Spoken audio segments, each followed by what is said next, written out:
Media మిత్రులందరికీ కూడా నమస్కారం అండి. ఈ రోజు మరీ ముఖ్యంగా ఒక మీడియా సమావేశం ఏర్పాటు చేయడానికి గల మూల కారణం ఏంటంటే, ఈ రోజు సాక్షి దినపత్రికలో అత్యంత దారుణంగా ఏంటంటే, ఏదైతే ముస్లిం సమాజంపై పెరుగుతున్నటువంటి ఆదరణ, తెలుగుదేశం పార్టీ కూటమి ప్రభుత్వంపై ఏదైతే ఆదరణ పెరుగుతుందో ఆ ఆదరణ చూసి ఓర్వలేక ముస్లింలలో టీడీపీపై పెరుగుతున్న నమ్మకాన్ని చూసి ఏమాత్రం కూడాను సహించలేనటువంటి సాక్షులు లేని వార్తలు రాస్తూ కనీసం ఆ పత్రికకి ఒక చిన్న క్రెడిబిలిటీ అనేది కూడాను లేనటువంటి పరిస్థితి.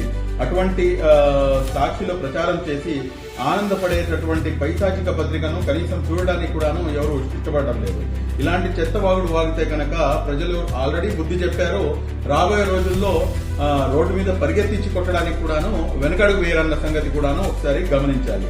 మీ చెత్త రాతలు అందరికీ అర్థమవుతూనే ఉన్నాయి. ఏ విధంగా అంటే, నిలకడలేనటువంటి పాలనతో చిటికలు పడిపోయి సిగ్గు ఎగ్గు లేకుండా ఇష్టం వచ్చినట్టుగా రాతలు రాస్తే కనుక ఈ రోజు ముస్లిం సమాజం దీన్ని నమ్మేటటువంటి పరిస్థితుల్లో ఏ మాత్రం కూడాను లేదు.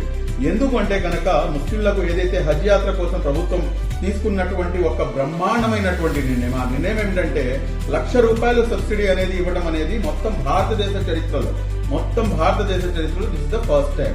నంబర్ 1. నంబర్ 2, మొత్తం దేశంలో కనుక మీరు చూసుకుంటే కనుక కేవలం మన ఆంధ్ర రాష్ట్రం నుంచి ₹4,08,000 ఒక హాజీ ప్రయాణం పూర్తి చేస్తుంటే, అందులో నుంచి మన గౌరవ ముఖ్యమంత్రి వర్యులు మాన్యశ్రీ శ్రీ నారా చంద్రబాబు నాయుడు గారు, అదేవిధంగా మైనార్టీ మరియు న్యాయశాఖ మంత్రి వర్యులు శ్రీ ఎన్ఎండి ఫారూక్ గారి యొక్క ప్రోద్బలంతో ₹1,00,000 సబ్సిడీ కేటాయించి కేవలం ₹3,08,000కే ఆంధ్ర రాష్ట్రం నుంచి హజ్ యాత్ర పూర్తవుతుందంటే కనుక ఇది చూసి ఓర్వలేక కడుపులో నొప్పి వచ్చి గ్యాస్ట్రిక్ ప్రాబ్లమ్స్ అనేకమైనటువంటి వచ్చేసినటువంటి వారు ఈ రోజున మన సాక్షి అనే ఒక దినపత్రికలో ఇష్టం వచ్చినట్టు వార్తలు రాయడాన్ని మైనారిటీ హక్కుల పరిరక్షణ సమితి పూర్తిగా ఖండిస్తుంది.